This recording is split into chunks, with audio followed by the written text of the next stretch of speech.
Nous sommes chanceux d'avoir les partenaires ici du PIPAQUAN, PETAQUAN, qui nous aident et nous orientent et nous éclairent depuis. Et la CMTC, comme plusieurs organisations représentées ici dans la salle, sont en train de naviguer comment avancer ici dans nos parcours respectifs afin de voir comment réimaginer et voir les besoins précis en matière d'infrastructures de santé. Et ici, nous pensons à l'équité, la diversité, l'inclusion et l'accessibilité. Les perspectives sur les technologies de la santé ont aussi changé. Et le développement sans précédent des technologies numériques et des technologies de la santé tout au long de la pandémie a été honnêtement stupéfiant. Et l'augmentation des données réelles a joué un rôle essentiel dans la lutte contre la COVID-19. Et je suis très fière de dire qu'à ce symposium-ci, la CMTC a travaillé pour avoir vraiment le guide sur comment faire de bons reportages et j'espère que vous avez hâte à cela.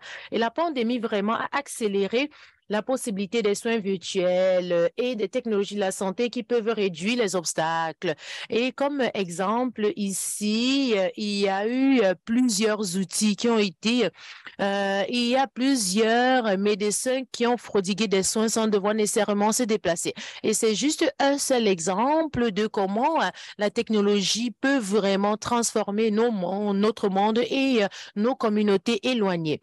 La COVID a créé des changements importants et nous a aussi donné des importants enseignements qui nous permettent d'avancer afin de voir comment améliorer la santé, le système de santé. Nous avons appris des leçons importantes et nous avons appris que la collaboration est et continuera d'être vraiment la clé pour répondre aux crises en matière de soins de santé. Et ceci a renforcé l'importance du renforcement des capacités à travers le système dès le début où les gens commencent à penser à l'innovation via les sciences de la Terre, les sciences de vie, l'évaluation des technologies de santé et tous les différents points. On apprend de notre secteur des sciences de la vie et de voir comment les individus peuvent prodiguer des soins et faire une différence pour nos patients. Nous devons nous concentrer sur l'agilité afin de mieux répondre et d'intervenir dans l'environnement changeant afin de pouvoir fournir des conseils axés sur des données probantes. Nous avons besoin des preuves vraiment qui répondent aux exigences et de voir ce qui répond au temps. Et nous pouvons juste faire y travailler ensemble. Tout le monde, il n'y a personne ici qui a la clé. Et nous reconnaissons la nécessité d'écouter, de communiquer plus clairement, de valoriser nos relations et de collaborer, non seulement avec nos anciens collaborateurs, mais aussi avec tous les collaborateurs. Il y a tellement de nouvelles personnes avec qui nous devons collaborer. Le partenariat est un principe directeur de notre plan stratégique. Et je suis fière que nous ayons établi des partenariats avec des dirigeants autochtones, des patients, des cliniciens pour améliorer notre travail, lui donner plus d'impact et le rendre plus pertinent pour les personnes qui utilisent nos données probantes. Les patients partenaires sont essentiels à notre réussite et nous leur sommes reconnaissants de leur faire part de leur point de vue et de leur expérience qui contribuent à améliorer la qualité de nos évaluations des procédures médicales, des dispositifs et des médicaments. Alors, nous devons travailler ensemble pour les patients afin qu'ils aient accès vraiment aux innovations, aux technologies novatrices, peu importe là où ils ont besoin. Nous continuons de travailler ensemble pour améliorer la santé. Et comment est-ce que nous planifions cela pour avoir des systèmes de santé prêts pour l'avenir? Nous avons un groupe de personnes assez brillants ici parmi nous. Nous avons rencontré plusieurs défis et les responsables de soins de santé sont aujourd'hui confrontés à des innovations plus perturbatrices, à des demandes plus nombreuses pour des ressources limitées et des attentes des grandes afin de voir comment outiller les patients, responsabiliser les patients dans la prise en charge de leurs soins. Donc, il y a eu plusieurs points face à l'incertitude. Et comme je l'ai dit quand j'ai commencé, je me suis jointe à la CMTC en 2020 et j'ai été témoin de changements considérables en peu de temps. Nous sommes tous différents de ce que nous étions avant la COVID et nous le serons encore dans un an. Et il en va de même pour les organisations où nous travaillons. La CMTC, comme vos organisations et comme vous tous, est en évolution, comme le paysage décisionnel en matière de médicaments et d'appareils médicaux. Notre plan stratégique est conçu pour l'avenir. Anticiper, innover, transformer. Ce sont les trois piliers clés qui sont particulièrement importants aujourd'hui. Et il est clair que les transformations sont nécessaires pour suivre le rythme de l'évolution des technologies et de notre monde. Ce symposium va rassembler le vaste réseau canadien des esprits les plus brillants qui comprend des décideurs gouvernementaux, des défendeurs des patients, des experts cliniques, des chercheurs, des chefs de file, des sciences de la vie et de la technologie, des industries d'assurance privée et des experts mondiaux de l'ETS. Ensemble, nous devons travailler ensemble et nous apprenons et nous nous mettons au défi de comprendre comment la technologie va changer la façon dont nous fournissons les soins de santé. Alors, à quoi va ressembler la technologie et la santé au cours des années à venir, les 10 prochaines années? Pouvez-vous imaginer les technologies créatives et innovantes qui n'ont pas encore été inventées? Tout le monde ici, allez, soyez donc prêts. Tout le monde ici présente aujourd'hui et possède des capacités qui améliorent l'avenir des systèmes de soins. Et ici, vous avez tous des expériences qui sont valables et on a vu un progrès énorme et on a appris des leçons importantes en vue de ce qu'on ne doit pas répéter. Et ici, ces ressources sont importantes et ensemble, nous devons atteindre l'objectif commun. Nous devons continuer à travailler ensemble pour surmonter les obstacles traditionnels et nous tourner vers l'avenir. Un événement des dirigeants récents au sein de la CMTC, on nous a lancé un défi d'oser. Alors, est-ce que les défis nous mettent inconfortables? Mais c'est notre travail vraiment de pousser et de pouvoir surmonter les situations inconfortables. Nous ne pouvons pas améliorer notre système de santé en silo. Alors, soyons donc responsables et nous devons tous reconnaître que nous travaillons en silo et nous devons briser cela afin de collaborer. Ensemble, nous disposons des compétences et de l'expérience nécessaires pour façonner l'avenir de la santé, un avenir qui s'appuie sur des données probantes pour transformer l'espoir en action. L'avenir, c'est maintenant et nous pouvons tous commencer dès aujourd'hui. Merci.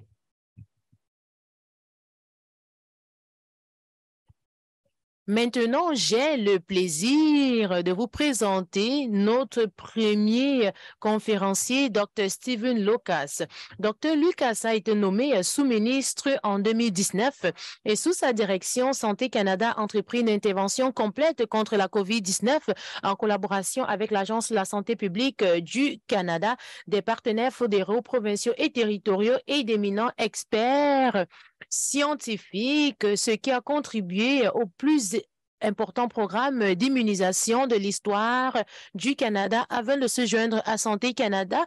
Dr. Lucas a été sous-ministre de l'Environnement et du Changement climatique du Canada et sous-secrétaire du cabinet pour les plans et consultations et les affaires intergouvernementales au bureau du Conseil privé.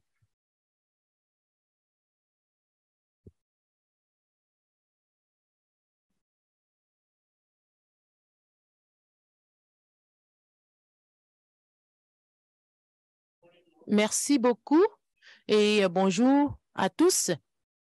Je suis tellement fière de vous parler aujourd'hui pour lancer le symposium de la CMTC 2023. C'est un réel plaisir de vous voir ici en personne. C'est un événement important vraiment pour attirer de divers points de vue sur le rôle de la gestion dans les systèmes de santé.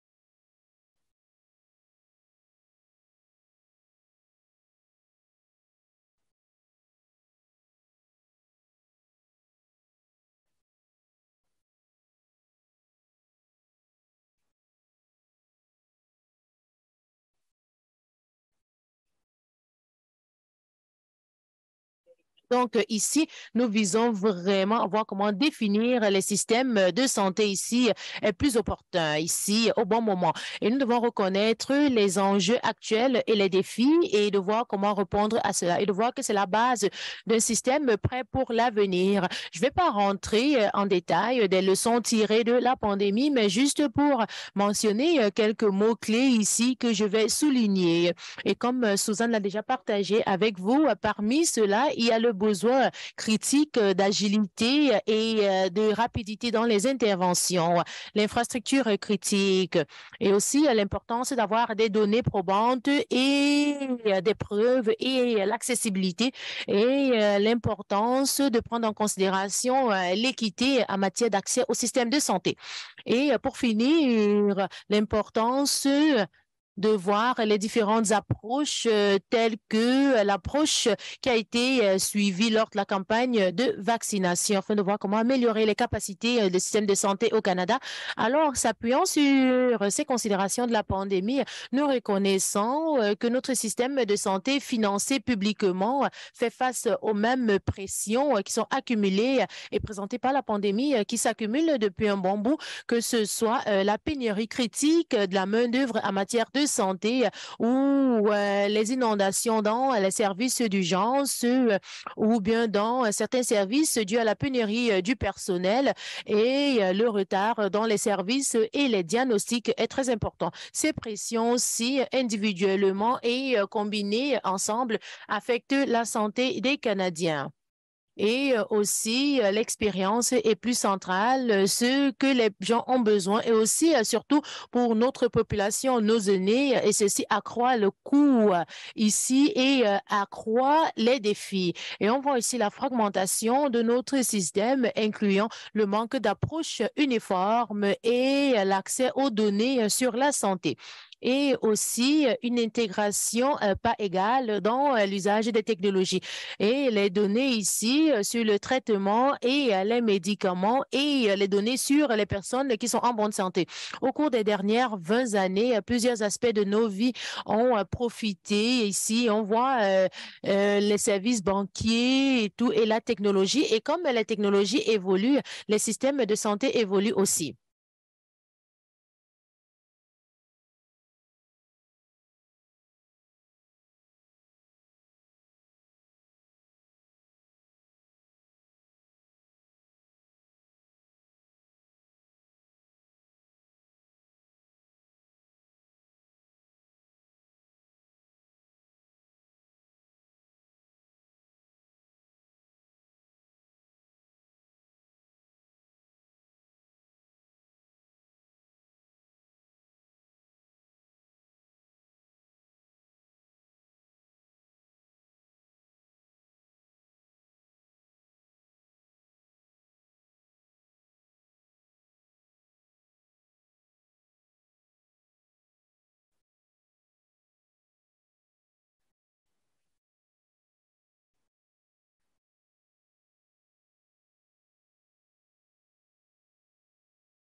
La pandémie aussi a aussi mis en lumière les problèmes d'inégalité au sein du système et d'inéquité et de racisme, surtout avec les personnes diversifiées et les personnes autochtones.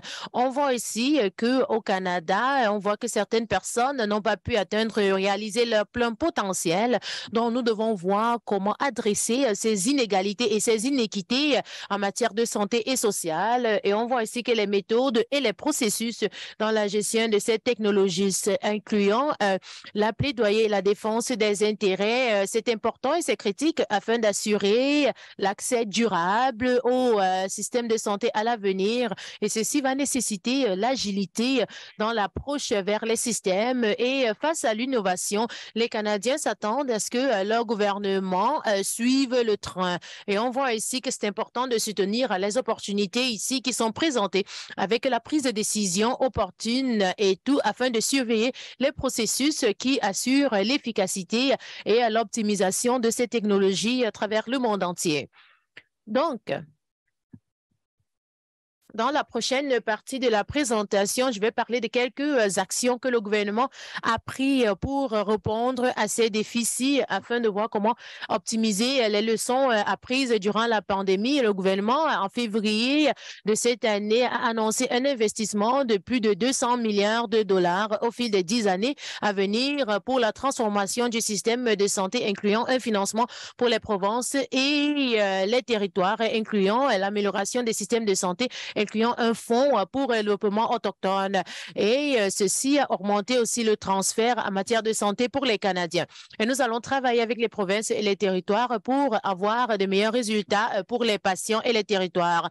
Et les ententes bilatérales se sont focalisées sur 4 points clés prioritaires avec les provinces, axées vraiment sur une approche sur la patient et la personne. Premièrement, c'est de renforcer les soins primaires, les systèmes de santé de famille dans les communautés et deuxièmement, voir comment soutenir les travailleurs de santé du recrutement à la rétention, à la meilleure planification des données et l'innovation en vue de comment les soins sont prodigués.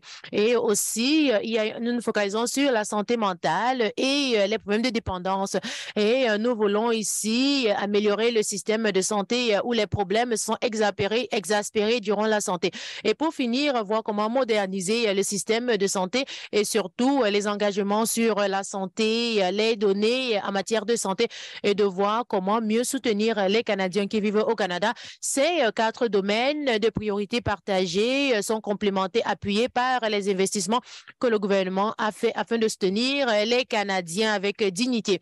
Et je sais que plusieurs Canadiens souhaiteraient voir les résultats des investissements que nous faisons. Alors, un élément important de ce plan ici en général, afin de voir comment travailler ensemble pour améliorer les systèmes et les soins de santé pour les Canadiens dans les provinces et les territoires, c'est pas juste de permettre aux Canadiens d'avoir accès à leurs données médicales en général et en détail, mais de voir aussi comment fournir un système de gestion utile. Et comme les données sont fournies, on va aussi assurer la transparence afin que les Canadiens soient au courant de l'évolution de leur système de santé. Et nous travaillons en état de collaboration avec KAI et InfoWay. Et récemment, on a adapté un chemin critique au niveau fédéral et provincial des provinces. Et maintenant, je vais m'attarder sur certains commentaires sur la stratégie de sciences de la vie et de voir comment penser ici à une approche plus détaillée afin de voir comment soutenir la préparation à d'éventuelles pandémies.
Nous regardons aussi la flexibilité d'améliorer le système réglementaire pour supporter l'examen de Santé Canada pour les médicaments et appareils. Nous avons apprendre nos leçons de ces feuilles de route qui ont été mises sur place de façon urgente et qui vont aider à façonner notre approche pour les vaccins et d'autres thérapies. Nous avons regardé les normes et leur efficacité. Avant la pandémie, Santé Canada avait besoin de moderniser leur réseau et les produits qu'ils ont besoin de réglementer. et trouver de nouvelles façons de travailler avec des ordonnances intérimaires qui vont améliorer l'accès aux vaccins et d'autres thérapies pour combattre la COVID et aussi l'examen d'autres vaccins à tous les 6 mois. Notre expérience avec les termes et conditions et les examens des mesures d'urgence ont informé les modifications qui ont été proposées. Et ces modifications, ils vont établir un nouveau réseau plus moderne pour l'entièreté de leur cycle de vie et des innovations pour nouveaux produits thérapeutiques ou leur accès à tous les Canadiens. Ces changements qui ont été proposés, ils signifient un progrès énorme pour l'alignement de Santé Canada dans la réglementation de ces produits. Les Canadiens ont accès aux meilleurs médicaments, c'est critique. Et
And I wish all of you 3 days of productive sessions.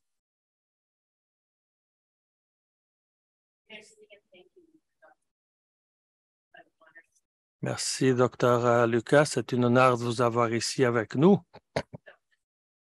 Donc, avant de vous présenter le prochain conférencier, je demande aux gens qui sont à la porte que vous êtes les bienvenus à nous joindre dans la salle de façon à ne pas déranger les présents.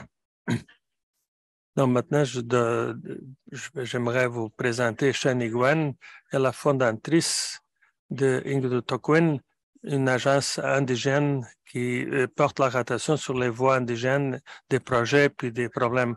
Elle a plus que 12 ans d'expérience elle a travaillé au gouvernement pour des organisations privées et non privées. Elle a une femme métis de 6 générations. Shani, elle a été nommée une des gagnantes des prix d'un magasin. J'ai eu l'opportunité de voir qu'elle mène avec de l'humilité et de la bonne volonté, puis je vous souhaite la bienvenue à Shani.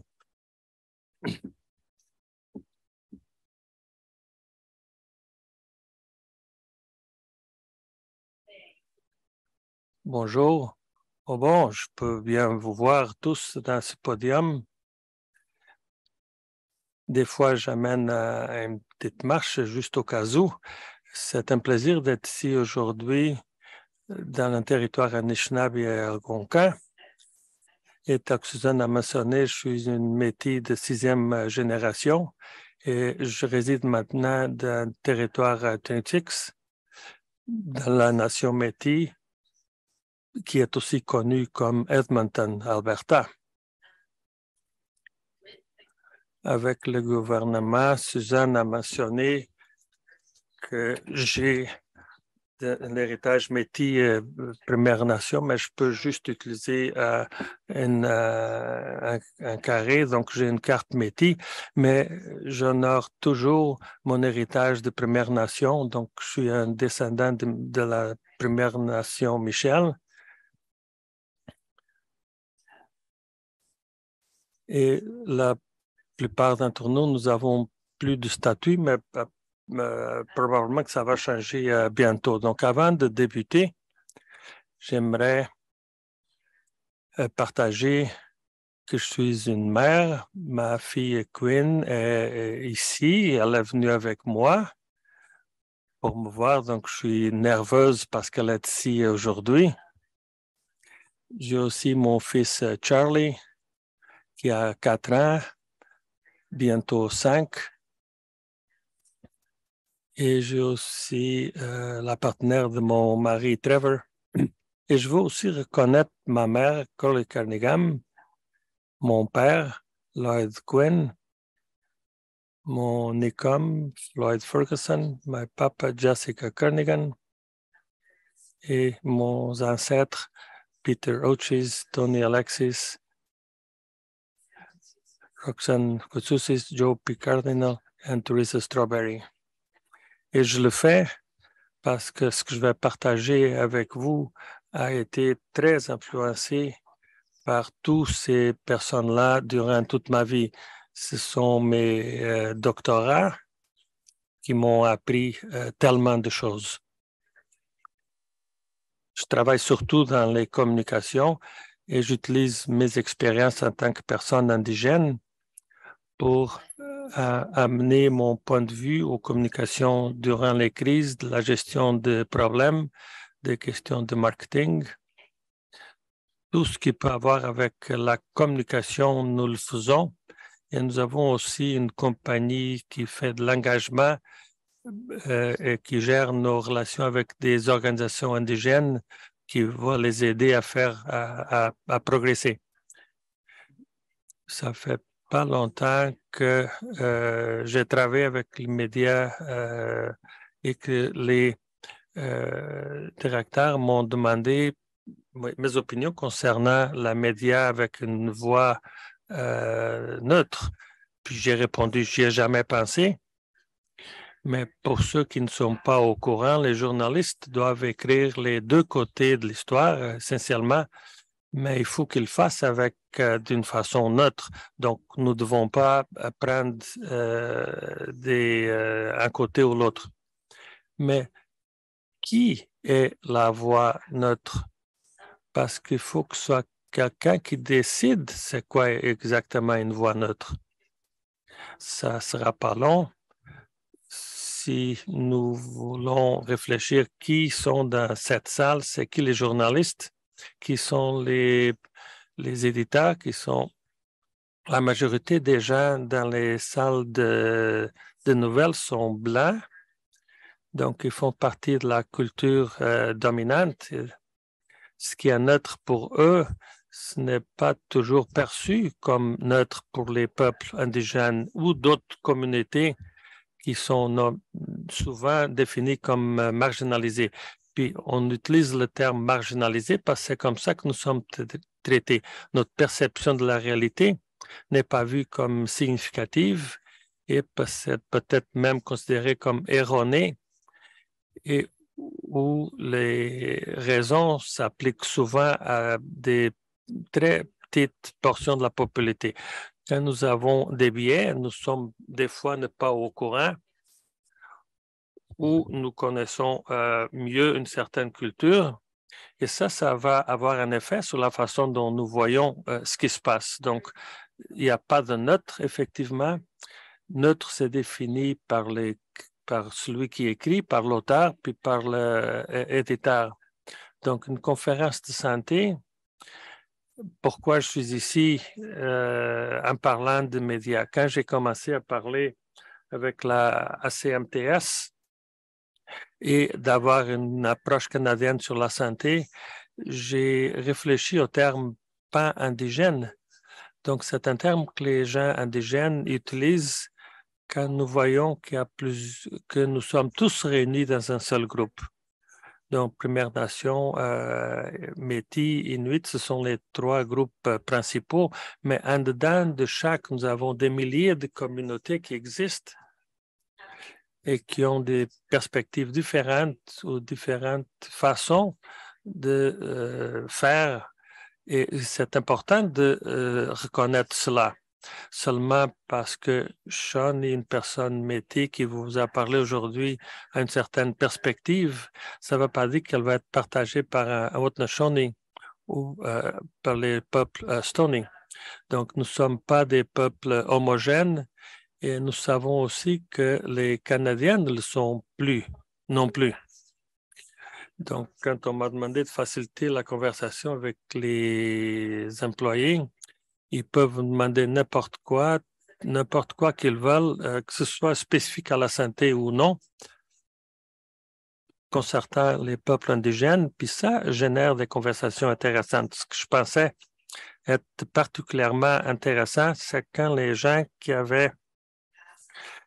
me demandaient comment est-ce que les peuples indigènes approchent la santé,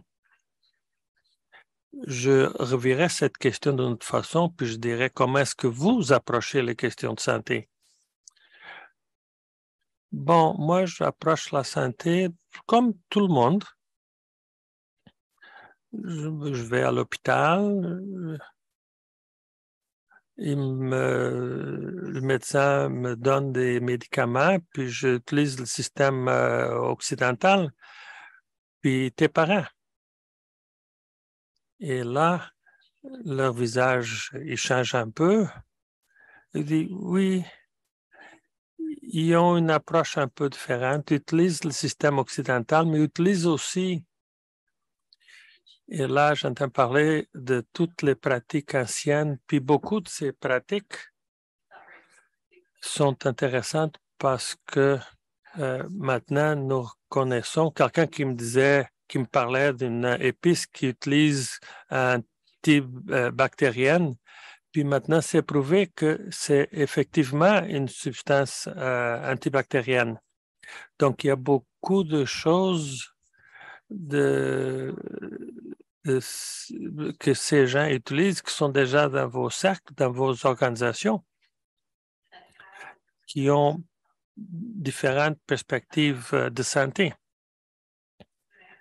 Quand je leur demande comment est-ce que tu en as appris, est-ce que tu étais encore enfant ou en tant qu'adulte? Puis la réponse était oui. Ce qui me préoccupe, c'est que quand je pose la question pour la première fois, la réponse était ce qu'ils pensaient que je voulais entendre, ce qui veut dire qu'ils changeaient leur perspective puis leur expérience vécue en tant qu'une personne de couleur qui vient d'une culture différente, peut-être une communauté marginalisée, mais ils n'amènent pas cette perspective au travail, au bureau. C'est comme si beaucoup de personnes, pas seulement dans des organisations, mais ils ne se sentent pas en sécurité de s'en servir de ces perspectives personnelles. Puis peut-être que nous avons une bonne idée pourquoi les nouveaux arrivants, les indigènes, on vient de leur demander de s'assimiler, de ne pas nous causer de problèmes. Au Canada, les gens ont des cultures différentes, des identités différentes.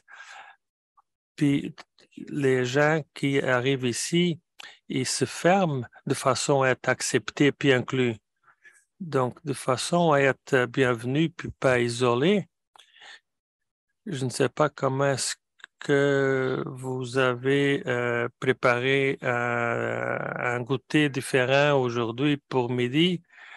Oui, moi, je l'ai fait. Donc, il y a des petites micro-agressions à tous les jours.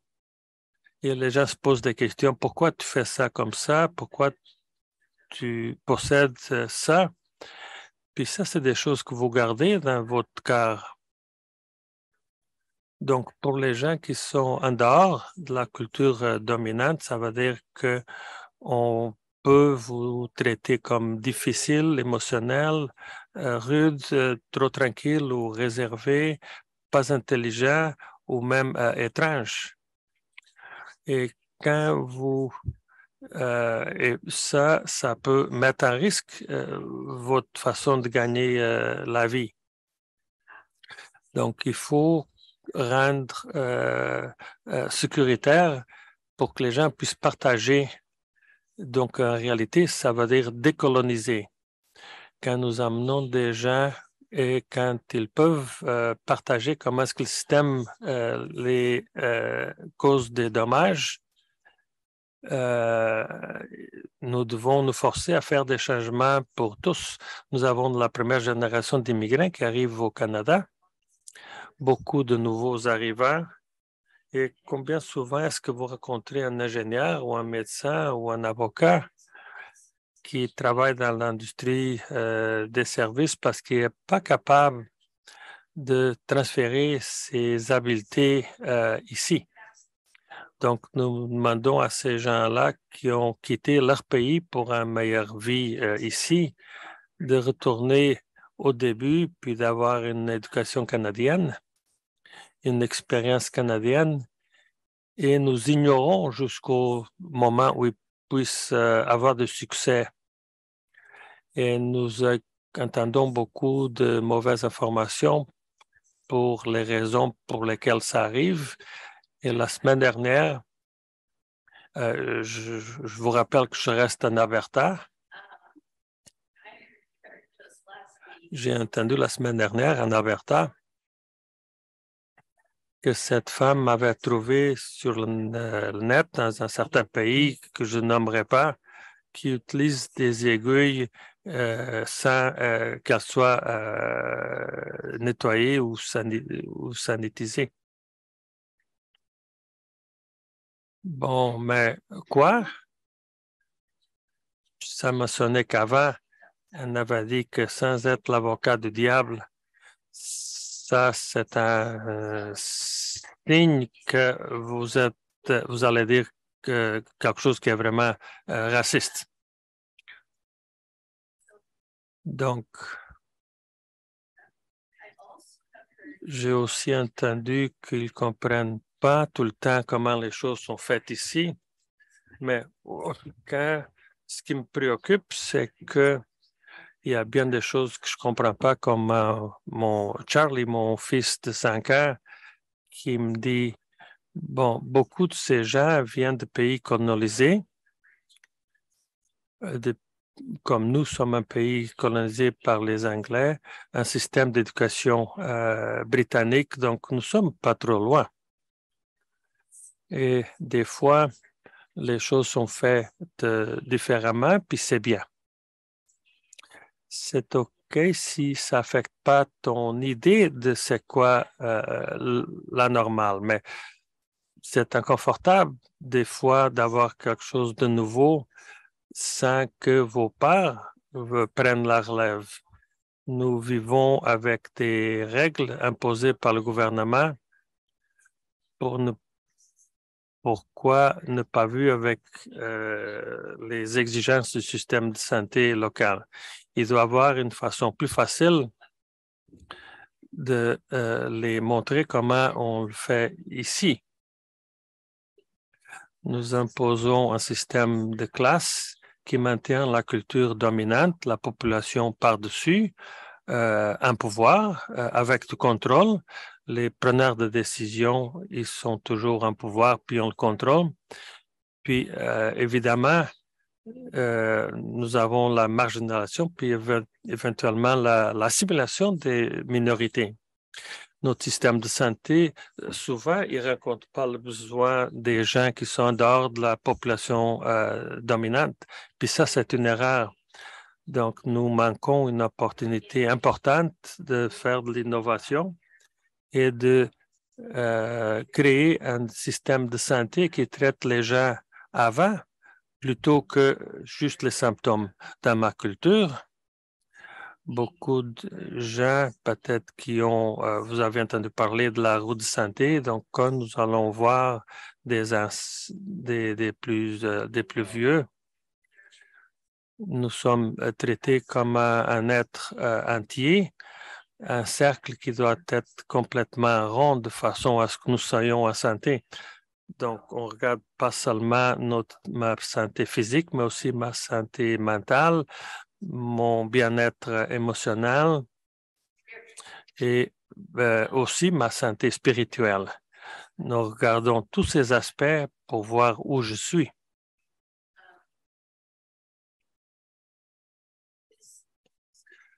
Ça aussi s'applique au peuple indigène en ce qui concerne l'admission de personnes. Les personnes indigènes qui sont ici aujourd'hui ne l'ont pas toujours été. Nos ancêtres ont des doctorats. Ce n'est pas des doctorats occidentaux. Ils connaissent beaucoup, ils connaissent concernant la santé au Canada, dans cette terre que nous appelons le Canada. Puis nous avons survécu dans cette terre, non seulement en dépit des éléments, puis aussi le traitement de santé, puis et de symptômes. Oui, c'est ça que nous avons fait. Donc, je voudrais vous en parler parce que, d'après moi, une bonne hygiène, c'est un aspect important d'une bonne santé. Puis ça a été amené à l'attention des Européens par les peuples indigènes qui étaient au Canada à ce moment-là. Les maladies qui sont arrivées avec les Européens, nous ne les connaissions pas, nous ne savions pas comment les guérir. Donc, nous avons eu accès aux médicaments occidentaux parce que nous ne connaissions pas avant.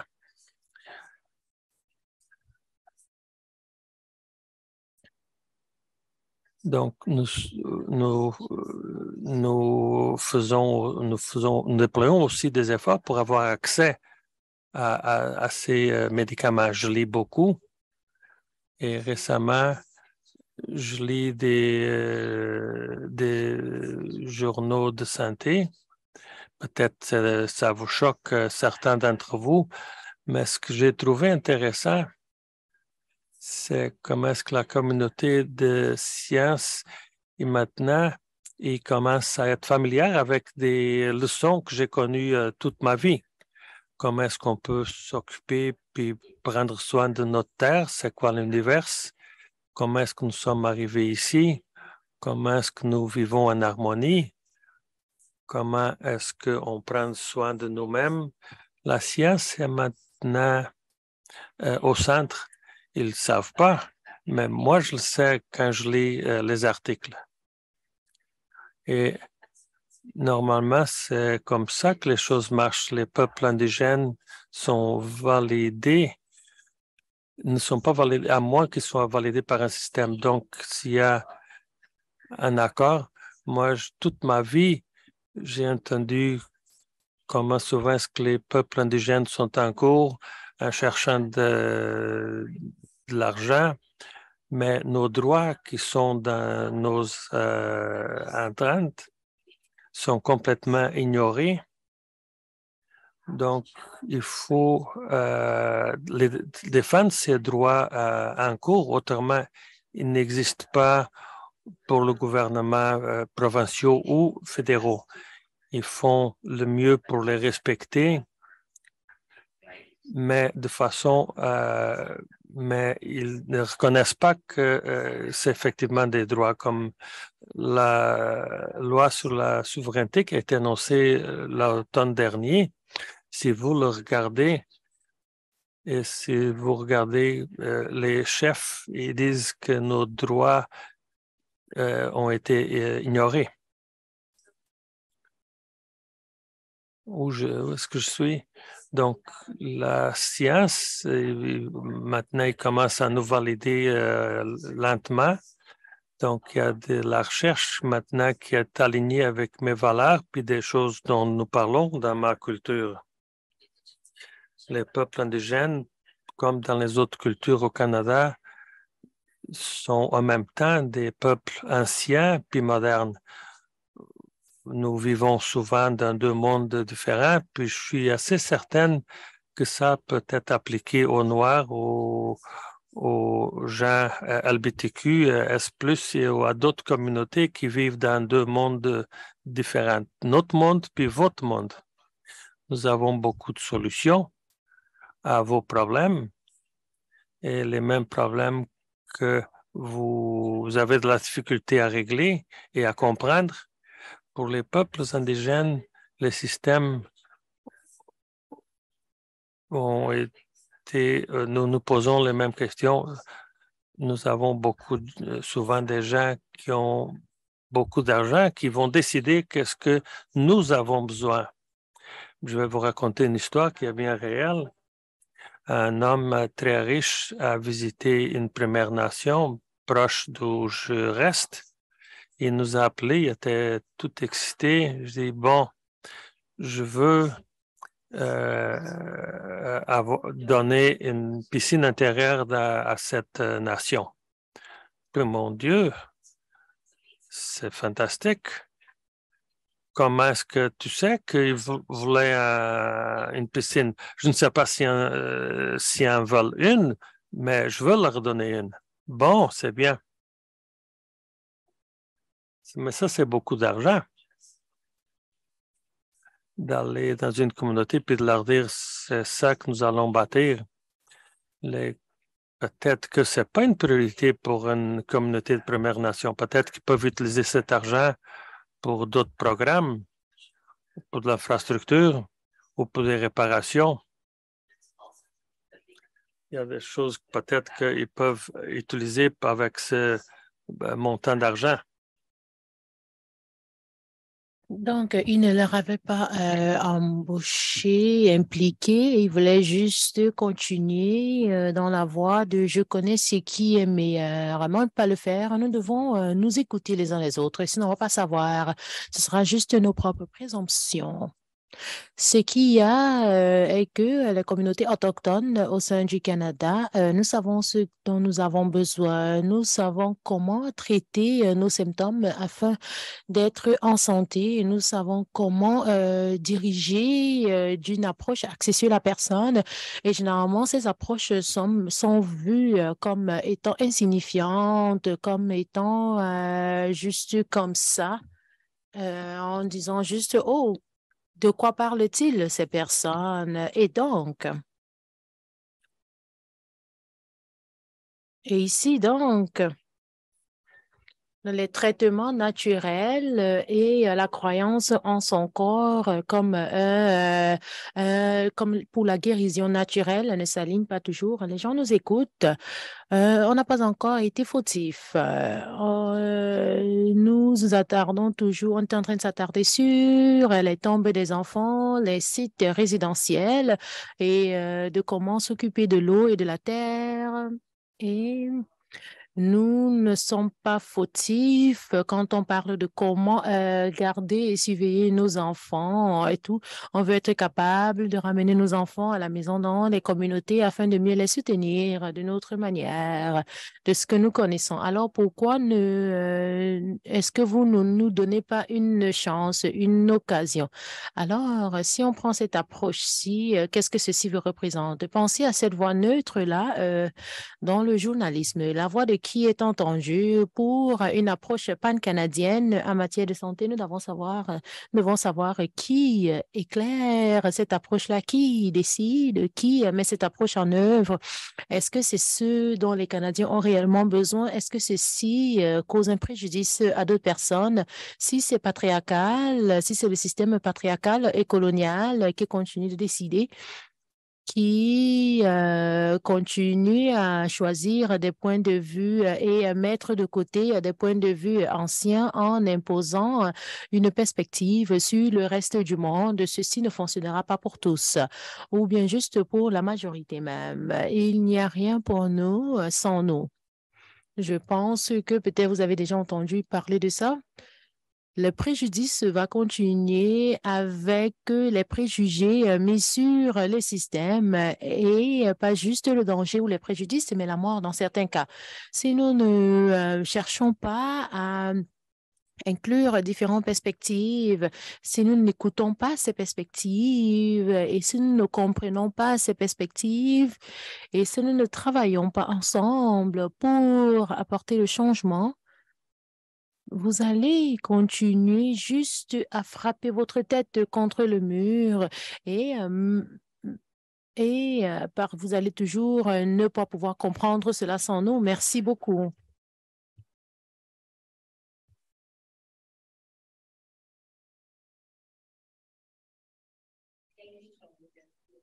Merci, Shani. Merci, Miigwech. Et maintenant, j'aimerais inviter mes collègues de d'autres organisations pan-canadiennes ici sur l'estrade et je vais céder cette prochaine séance ici à Heather qui sera notre modératrice.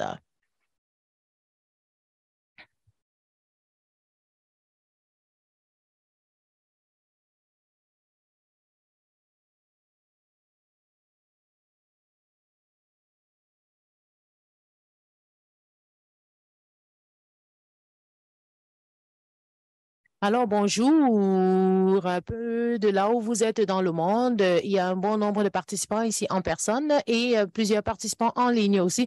Bienvenue à notre symposium et merci d'avoir pris du temps de votre journée pour venir ici avec nous. Vous avez déjà entendu notre objectif de la journée. Nous avons quelques dirigeants importants ici, des organisations pan-canadiennes du Canada qui sont avec nous ici aujourd'hui. C'est un plaisir de commencer avec eux et c'est un honneur pour nous aussi de les présenter. Alors, toutes mes excuses. C'est vrai qu'on risque d'être en retard aujourd'hui, mais on va essayer de parler rapidement. Alors, pour les présenter, à gauche, ici, Mike Green, il est le président et PDG de Canada Health and Forward depuis 2014. Non, il est juste au milieu. Et Michael est un défendeur pour l'accès à l'information. En effet, il mène sa stratégie pour pouvoir réaliser cette vision-là, des objectifs et des idées. Et Suzanne, personnes en rose. Vous pensez peut-être que le rose vraiment était la couleur coordonnée, mais non, c'est juste la mode. Elle est clinicienne distinguée. Elle était une infirmière autorisée avant de venir et puis elle était la PDG des programmes de médicaments ici.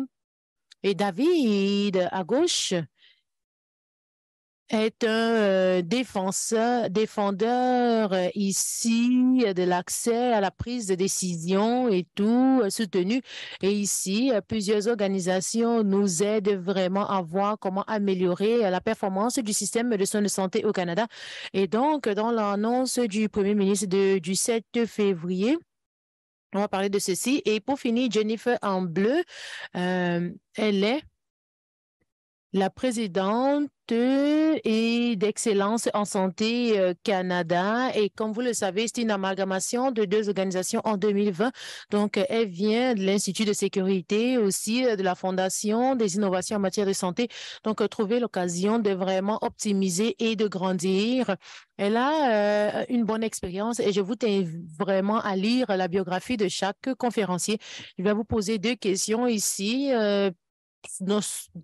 Dans aucun ordre en particulier. Je vais vous inviter à prendre des notes si jamais vous voulez prendre des notes. Et si vous levez la main, il y a quelques papiers sur vos tables. Vous pouvez inscrire vos questions ou bien nos employés vont venir chercher vos questions et tous les participants en ligne, nous vous invitons à inscrire vos questions dans le clavardage si jamais vous avez des questions. Et pour finir, joignez-vous à nous juste pour un instant afin de remercier le personnel ici de nous avoir permis de nous rassembler ici ensemble. C'est vraiment excellent d'avoir l'occasion de nous reconnecter, de renouer des liens et tout, et d'établir et de renforcer les partenariats. Merci beaucoup. Prenez un instant pour applaudir.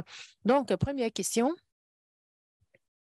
Notre avenir aujourd'hui, c'est de préparer les systèmes de soins de santé pour à l'avenir.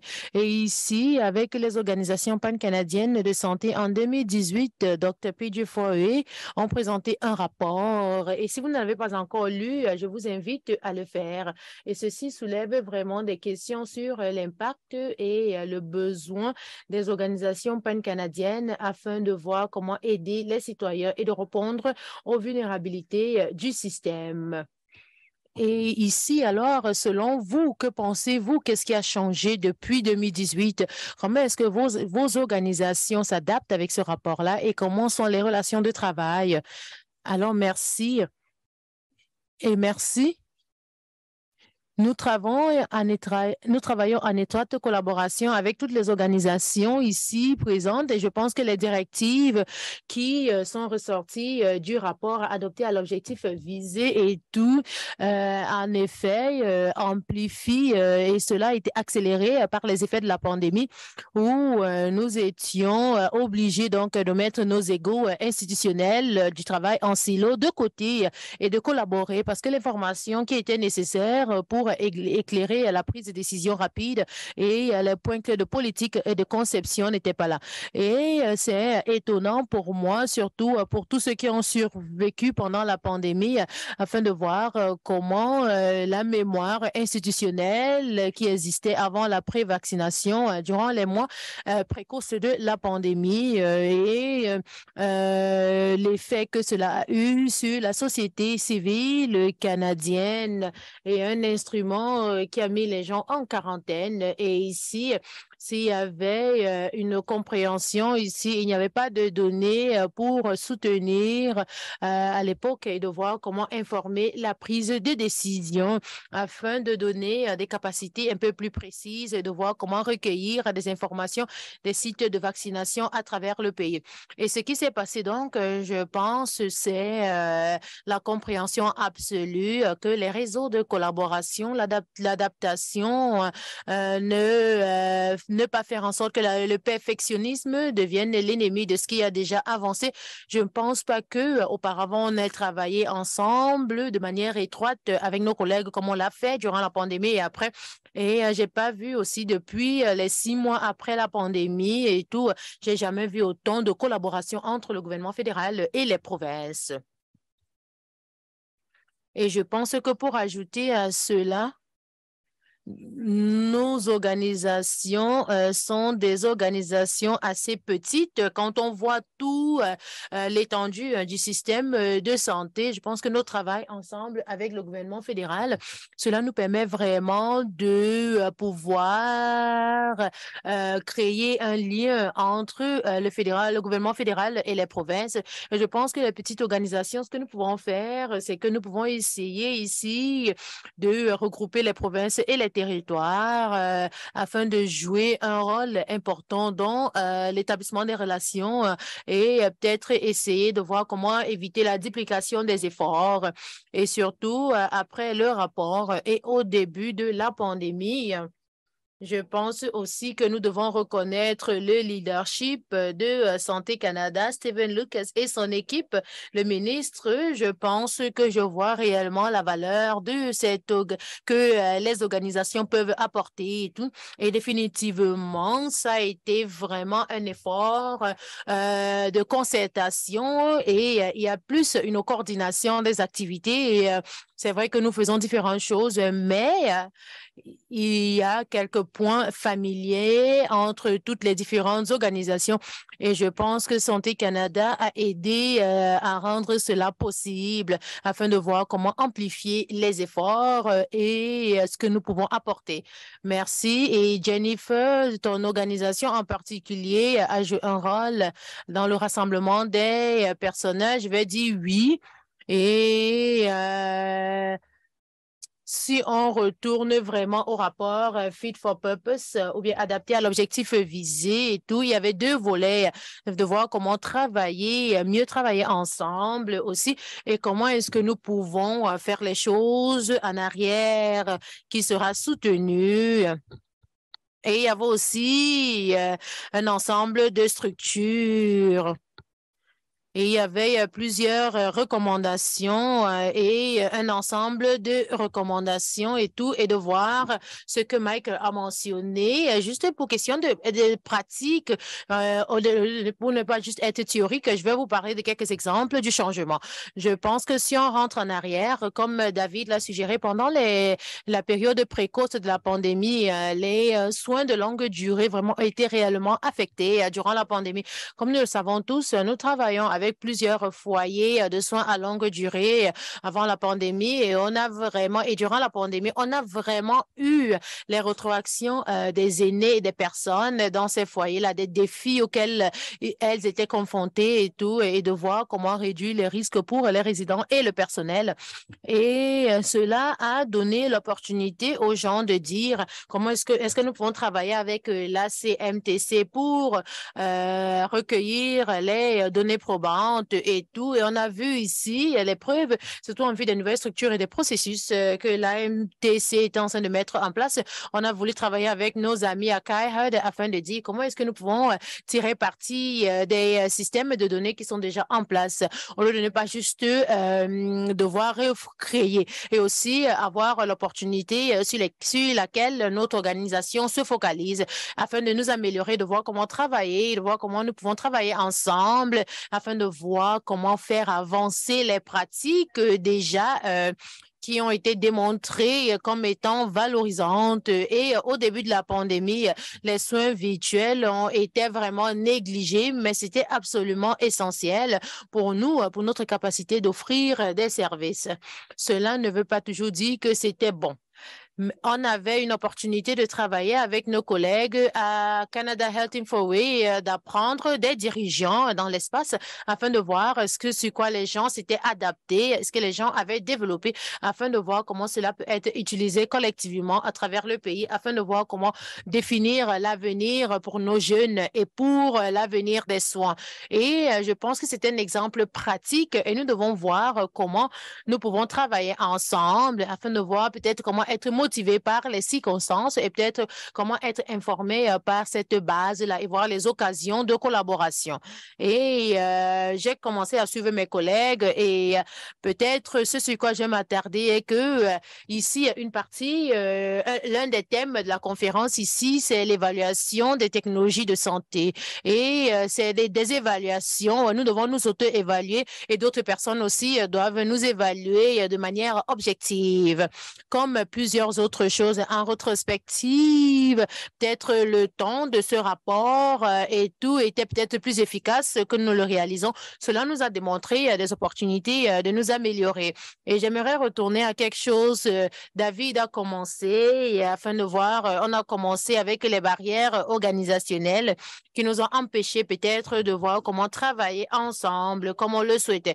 Et vous savez, à la fin de la journée, nous sommes tous financés d'une manière ou d'une autre par le gouvernement fédéral avec d'autres contributions des provinces et des territoires, dépendamment de notre structure et d'autres revenus. Mais en tant que majorité, nous sommes tous financés par les mêmes personnes et nous allons avoir des conversations qui devaient payer pourquoi. Et ici, et on voit ici dans le rapport, c'était plus de voir comment nous pouvons tous travailler ensemble de manière stratégique. En plus, c'est des exemples qui ont déjà été donnés. Je pense qu'un point important, remarquable, était vraiment le degré de communication importante et commune que nous avons eu. Au lieu d'avoir juste des conversations dans des organisations individuelles, mais on a travaillé ensemble et on continue vraiment de nous rencontrer sur une base régulière afin d'avoir les mêmes informations de notre bailleur de fonds principal, Santé Canada.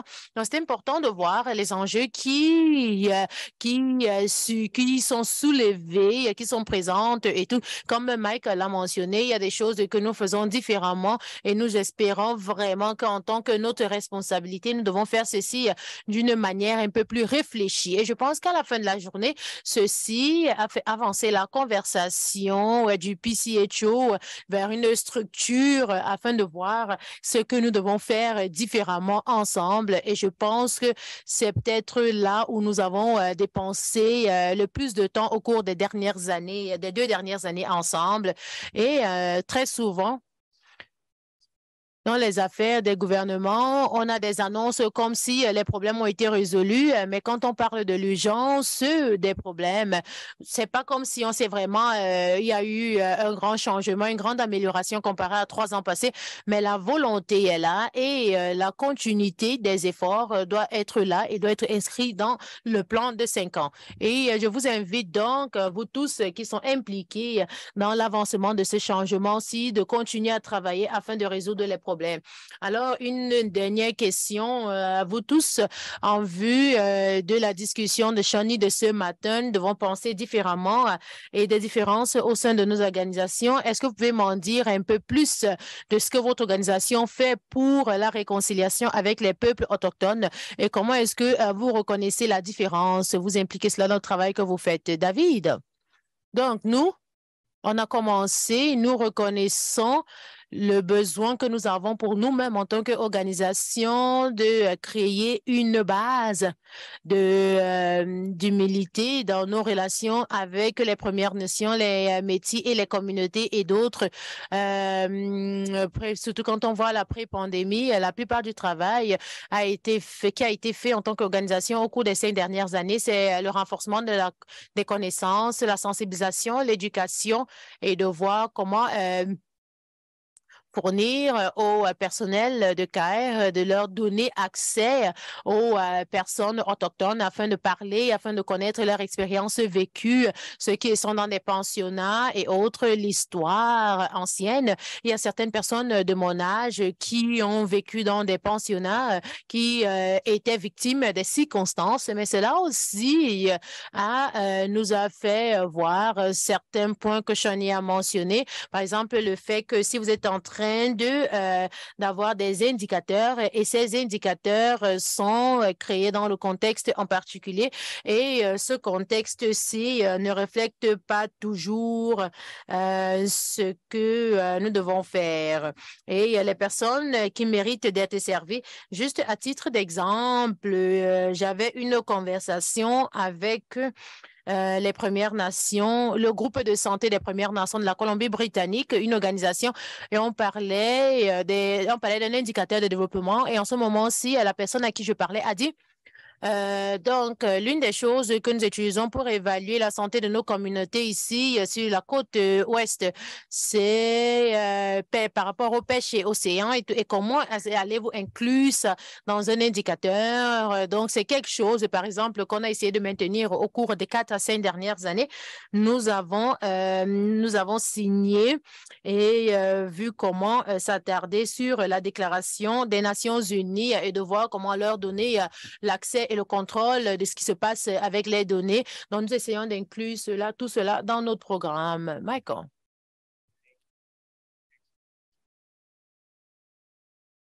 Alors, l'une des choses qu'on a essayé de faire ici, c'est d'accroître notre niveau de compréhension ici avec les Premières Nations. Et en partie ici, on a les membres autochtones dans notre conseil d'administration. Et nous avons aussi des équipes qui se concentrent dans les communautés autochtones.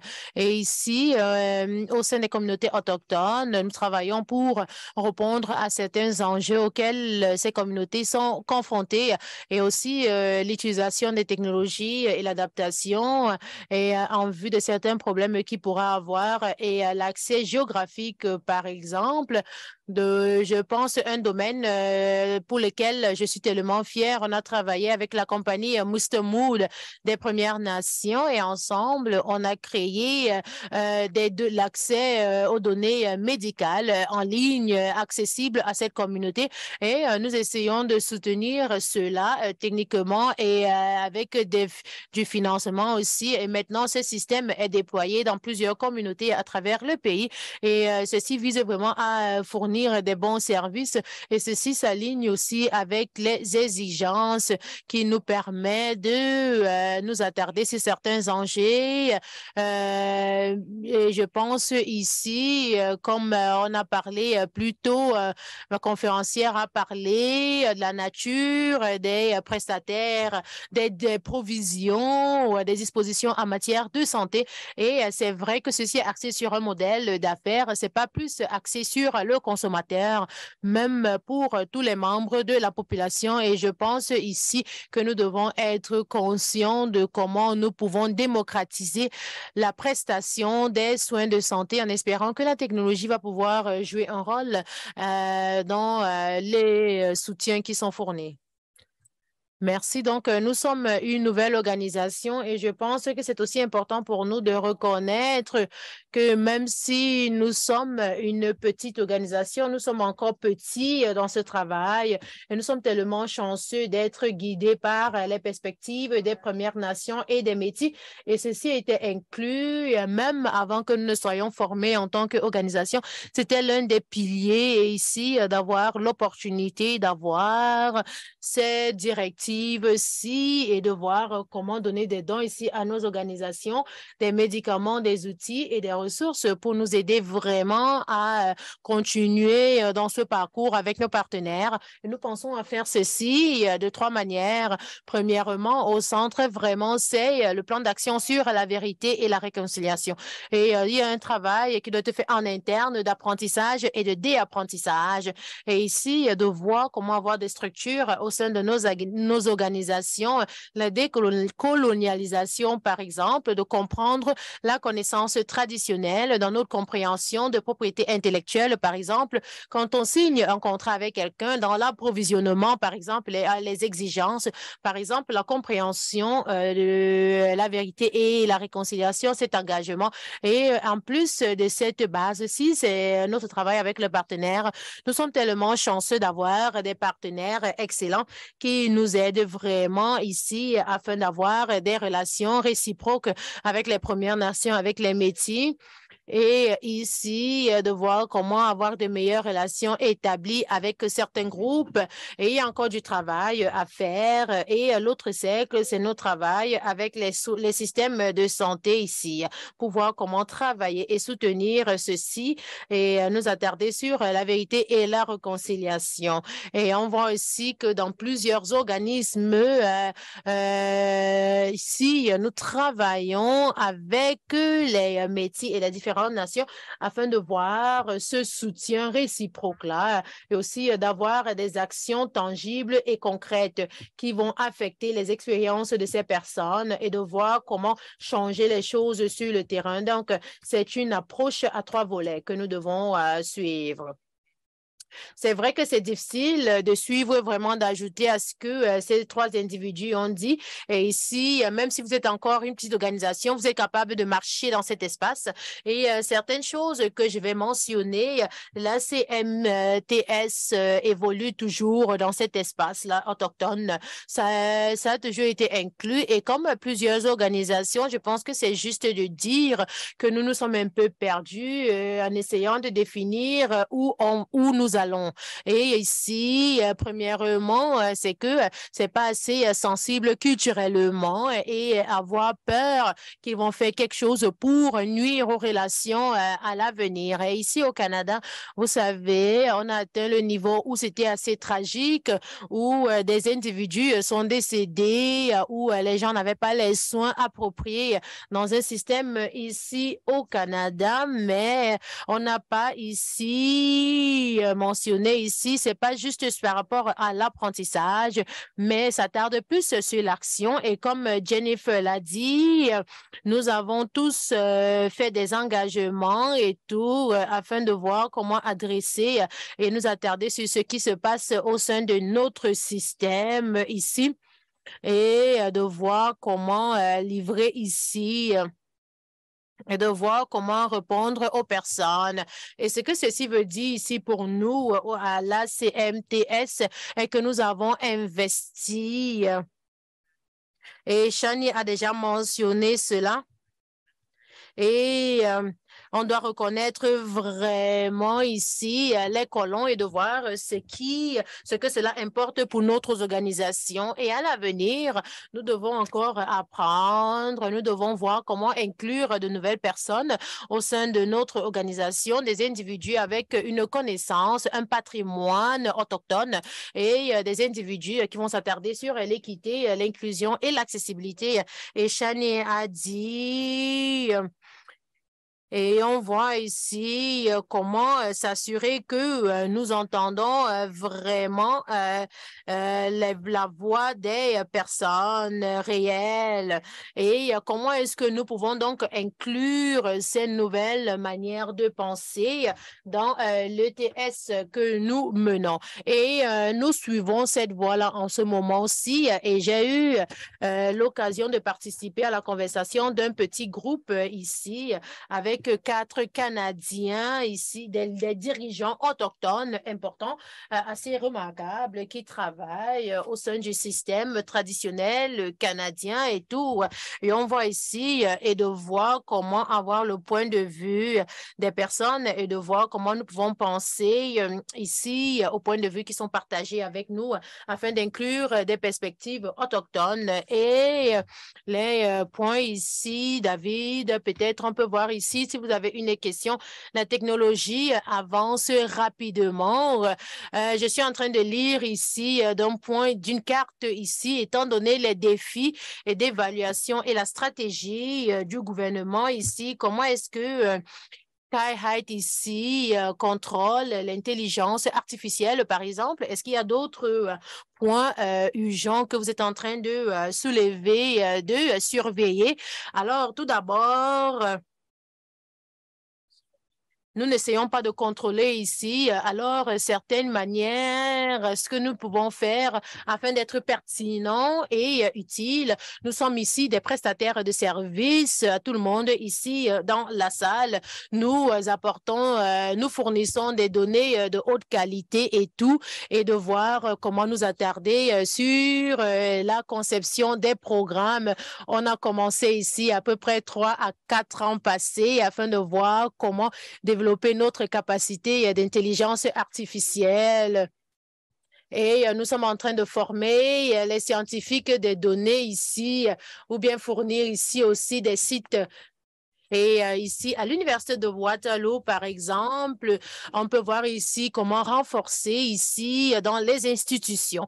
Et je pense ici, l'une des choses que nous pouvons faire, c'est une coïncidence. C'était pas une question déjà mentionnée. Nous devons avoir un chemin critique dans les communautés en tant que, avec toutes les bases de données administratives que nous avons et avec lesquelles nous travaillons pour pouvoir rendre cela disponible à la communauté de recherche et la communauté d'innovation.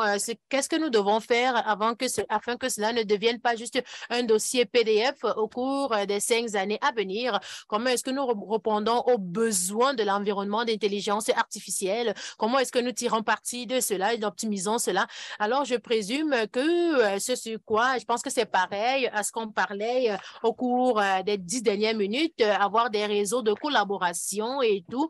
Et ce que je dirais, l'intelligence artificielle va excéder la capacité de règlement et de gouvernance.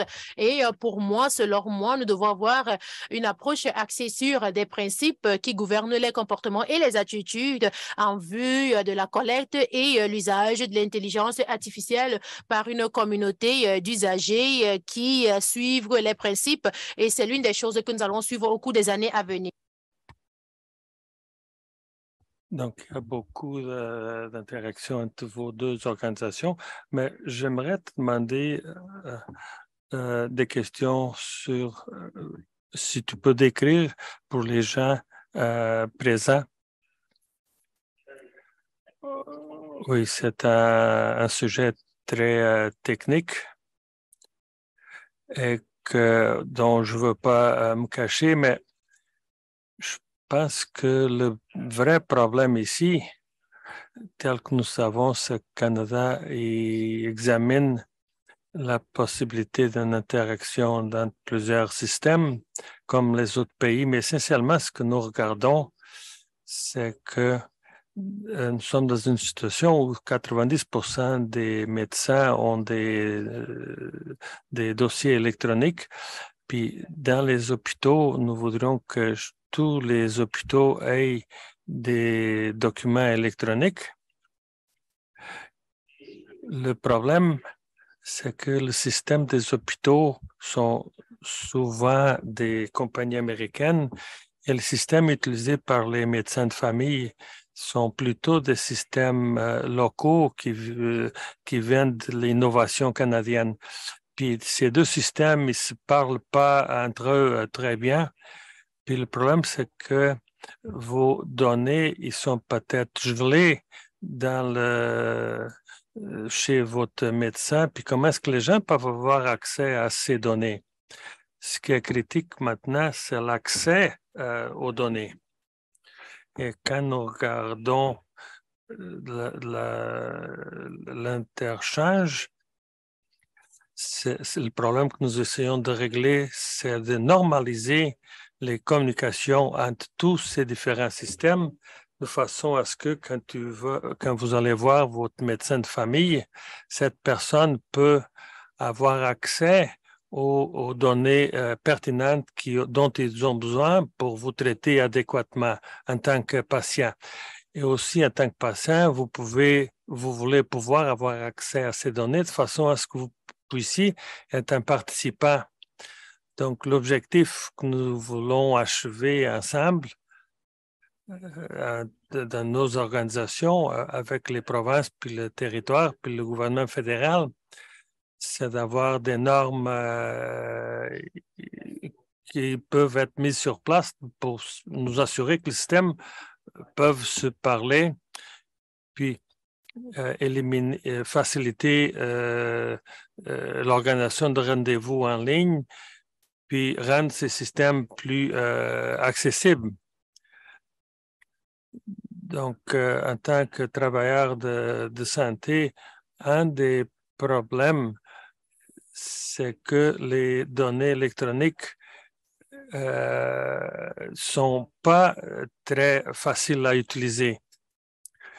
Donc, on devrait être capable de simplifier ces systèmes, de rendre notre vie plus facile, de faciliter les processus Donc, un autre mot, ce serait la consommateurisation de ces systèmes et données de santé. C'est ça la clé d'avoir des systèmes qui travaillent effectivement ensemble et d'avoir une normalisation des systèmes de façon à ce que les systèmes puissent se communiquer et d'amener notre système de santé dans le 21e siècle. Ma prochaine question, c'est un peu provocative. Nous avons donc des normes globales, des normes nationales. Bon, souvent, on dit que le Canada est en mauvaise santé, qu'on dépense beaucoup d'argent, mais on n'a pas les résultats. Mais dans certains projets, nous sommes vraiment en première ligne. Mais nous avons toujours des chemins à faire. Quand nous regardons d'autres pays, il n'y en a pas qui ont réglé tous les problèmes. Mais les pays qui ont eu du succès ont une tendance à avoir une gestion plus centralisée. Donc, les soins virtuels, la santé numérique, ils vont bénéficier des avantages que la numérisation peut amener. Mais un des piliers importants, c'est d'améliorer l'accès aux données. Donc, l'opportunité pour nous, c'est d'effectivement capitaliser là-dessus et d'avoir des dirigeants qui vont... je pense que le pays est prêt au changement. On peut le faire rapidement, puis nous ne sommes pas en mauvaise position du tout, d'après moi. Donc, la pandémie, nous l'espérons, est passée, mais c'est le moment maintenant de parler avec Jennifer de vos expériences durant la pandémie en tant que médecin. Vous avez peut-être fait des choses que vous n'aviez pas nécessairement eu une formation. Peux-tu partager avec nous votre perspective sur qu'est-ce que Santé Canada a fait? Merci, Heather. Je pense que je devrais débuter par dire qu'il y a sans doute, si nous pensons à la longue COVID, il y a une queue dans le système de santé aussi. Et puis ça, c'est l'impact que des individus qui ont accès au système de santé, nos systèmes de santé ont du stress. Puis quand les systèmes sont stressés, ça devient encore plus important. Donc, nous pouvons voir d'après les données, nous pouvons voir que d'après les données, il y a des gens qui expériences des silos puis des barrières dans les soins. C'était vrai avant la pandémie, mais ça a été exacerbé durant la pandémie. Puis c'est pas seulement au Canada. Je parlais avec l'Organisation nationale de santé il y a quelques semaines, puis ils ont le même problème. Donc, ce qui nous a amenés ici, ça ne nous amènera pas là. Donc, basé sur ce que nous avons appris, nous avons maintenant l'opportunité d'y arriver. Donc, comment est-ce que nous tous pouvons contribuer? Donc, si le racisme, c'est un problème dans le système de santé, donc regardons pas seulement le miroir arrière, mais regardons dans le futur comment bâtir la capacité de façon à ce qu'on puisse agir d'une façon proactive et prendre des approches différentes. Suzanne, question pour toi et David. Suzanne, quand tu es venue comme présidente directrice génératrice de ACMTS, dites-nous les points de pression que vous avez vécus en rentrant dans cette organisation durant une pandémie. Merci pour la question. C'est difficile de répondre à cette question quand le monde y vivait des moments tellement difficiles. Mais il y a des choses pratiques.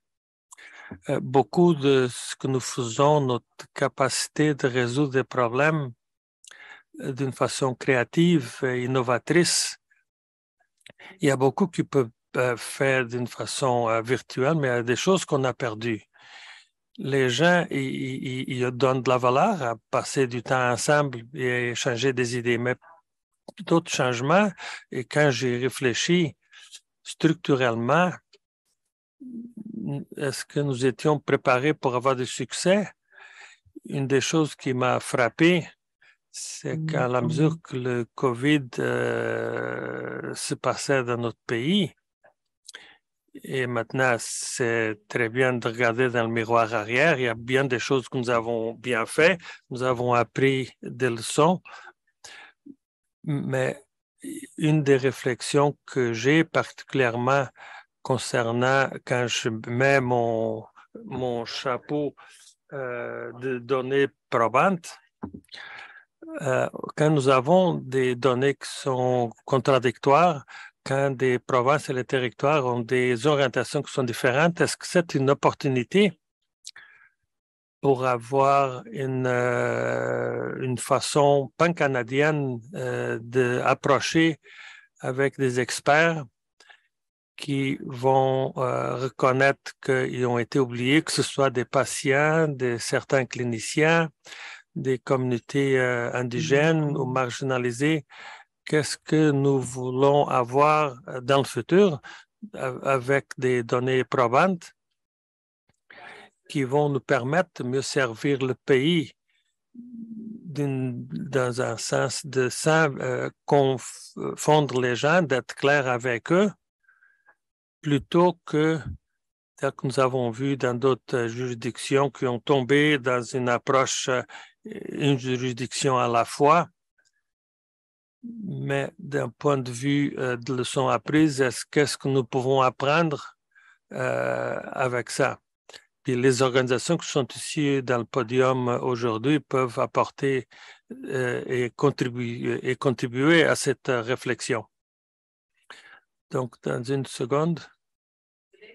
Donc, David, la question vient d'un étudiant, puis merci aux étudiants qui sont présents. Si les données basées sur la race ne sont pas prises, comment est-ce que nous pouvons apprendre? C'est quoi leur expérience? Très bonne question. Ça a été surprenant pour moi combien rapidement comment est-ce que ces données de race on a pu adresser la question durant la pandémie. Pour moi, étant donné que nous sommes une organisation de données, il y a toujours ces conversations sur c'est quoi qui est acceptable, comment est-ce qu'on peut adresser ces questions de race. Donc, les Canadiens qui avaient quitté le pays, qui retournent, et qui avaient, par exemple, aux États-Unis, il y avait des données concernant les races. Et quand c'est devenu évident que pas tout le monde était affecté de la même façon durant la pandémie et qu'il y a des communautés qui avaient plus d'effets négatifs des effets de la pandémie, ça devient une question d'équité, puis d'accessibilité, puis d'avoir des données raciales. Donc, nous avons développé une norme dans les données que nous voulons partager avec les autres juridictions et de façon à faciliter la prise de décision. Donc, ça, c'était une excellente question. Est-ce que quelqu'un peut allumer le microphone en avant? Bon, oui. Donc, poursuivre le point de Sean sur les Premières Nations puis les Métis et les défis que ces communautés ont vécu. Donc, les populations immigrantes, avec qui est-ce qu'ils doivent adresser de façon à partager leur expérience? Donc, je vais choisir Suzanne et Jennifer. Bonne question. Je suis fier que la question soit posée dans le plancher, qui est une façon de mettre la situation, le statu quo en défi. Donc, ce n'est pas une question facile. à la personne qui a posé la question, mais ce que j'aimerais pouvoir dire, c'est que nous allons continuer à trouver des façons de rencontrer les gens, de les adresser d'une façon différente. Peut-être qu'il y a juste 2 ou 3 ans, j'aurais cru que la seule façon de rejoindre les patients, c'est avec un bout de papier. Mais maintenant, je peux dire qu'il y a plus qu'une douzaine, proche de 20, une vingtaine de personnes où on peut amener les gens dans cette discussion. Puis une des choses que nous avons appris, c'est que ça peut pas être une relation passive. Nous ne devons pas attendre que les gens nous approchent, particulièrement avec des situations de maladies rares ou des communautés qui ont été marginalisées différemment. Il faut qu'on les rejoigne de façon différente, de façon aussi d'une façon qu'ils soient confortables. Mais c'est un sujet où il faut continuer à déployer des efforts.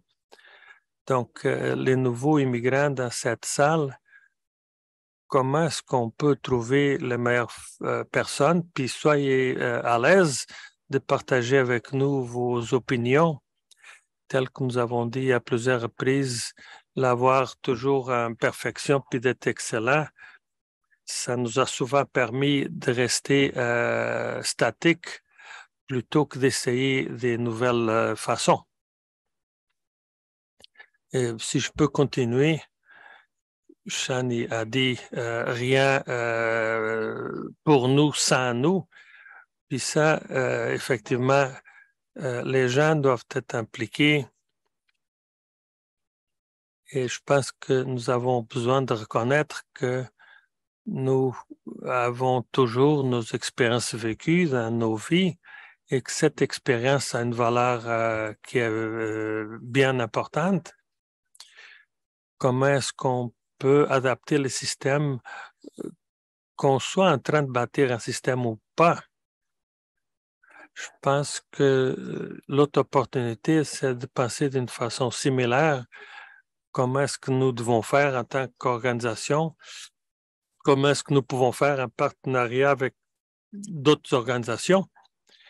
Donc, l'impact que nous pouvons avoir dans d'autres communautés, puis comment est-ce que collectivement, puis tout le monde dans cette salle, puis au-delà de cette salle, nous avons bâti des muscles collectifs, une capacité d'avoir une bonne compréhension des différentes perspectives, puis comment est-ce qu'on peut les adopter. C'est un sujet où des fois on s'assoit puis on tient la main des autres, mais nous nous engageons, puis ça c'est une expérience d'apprentissage, d'apprendre d'autres façons de réfléchir, comment est-ce que nous pouvons connecter, comment est-ce qu'on bâtit des relations réciproques. Et tel que tu as dit, Suzanne, comment est-ce qu'on peut arriver à des actions qui ont du succès?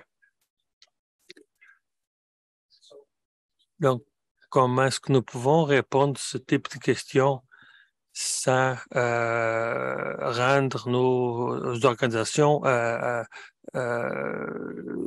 bien accueillantes aux étrangers? Je pense que vous écoutez maintenant les dirigeants des organisations les plus importantes qui nous disent que le changement est en train d'arriver. Il nous reste seulement quelques minutes, mais je vais les passer aux membres du panel pour que vous sachiez comment est-ce que... mais j'aimerais vous poser une question dans 1 minute ou moins.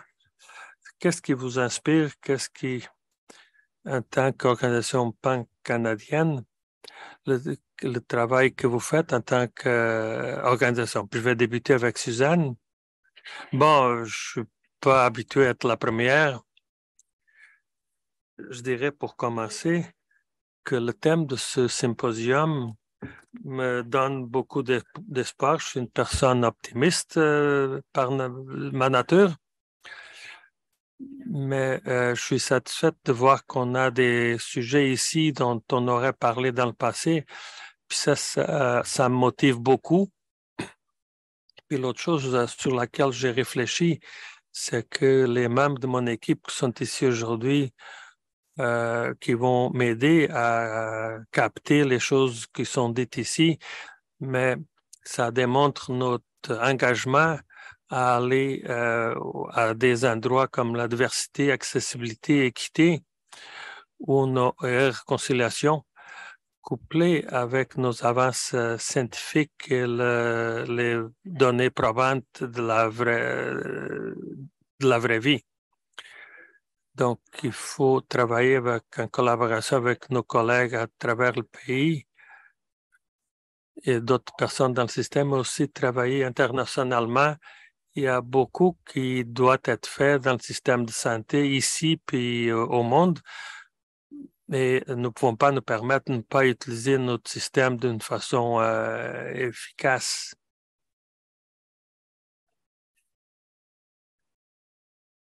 Nous faisons face à des difficultés et la première étape, c'est de le reconnaître. Puis la deuxième étape, c'est de dire oui, on peut faire des choses différentes. Nous allons changer de la même façon que nous avons changé. Ce n'est pas une question d'espoir. Ça, c'est un espoir qui est basé sur de la preuve. Nous avons une pandémie que nous n'avions jamais eue auparavant, mais nous l'avons adressée, puis nous avons réglé les problèmes. Puis là, maintenant, nous allons le faire, puis nous allons accélérer ce progrès. Et nous devons mettre nos yeux dans l'horizon, que ce soit les changements climatiques, que ce soit les autres choses qui vont nous causer des difficultés. Mais dans quelle direction est-ce que nous voulons nous en aller? Puis ça m'excite parce que les gens que je connais qui sont également commises à régler et à faire face à ces défis. Bon, nous avons des solutions sur place, puis j'ai eu le plaisir de visiter des pharmacies, de parler aux pharmaciens, de parler aux patients qui sont en train d'améliorer leur performance puis leur efficience, et aussi de visiter les hôpitaux, de parler aux patients et de voir comment est-ce qu'ils tirent avantage des avances technologiques. Puis encore, quand je vois que tous ces plans se développent puis amènent des fruits dans les provinces et dans le territoire, qui sont mises en œuvre, ça, c'est des choses qui m'inspirent. Je tire mon espoir quand je vois de la volonté de ces organisations à travailler ensemble, à trouver des solutions qui sont généralement acceptées. Puis, j'ai beaucoup d'optimisme quand je vois des réunions comme celle-là aujourd'hui. Nous échangeons des idées, puis nous voyons qu'il y a des choses qui arrivent puis qui sont mises en œuvre. Puis ça me donne bien de l'optimisme. Donc, merci à vous tous. Nous avons entendu des messages de coopération, idées, innovation. Donc, utilisez votre pause café, utilisez votre temps ensemble pour identifier des possibilités. Comment est-ce que nous pouvons vous aider et faire partie de cet cheminement avec vous? Donc, puis les membres du panel, je vous remercie de votre ouverture à toutes les questions.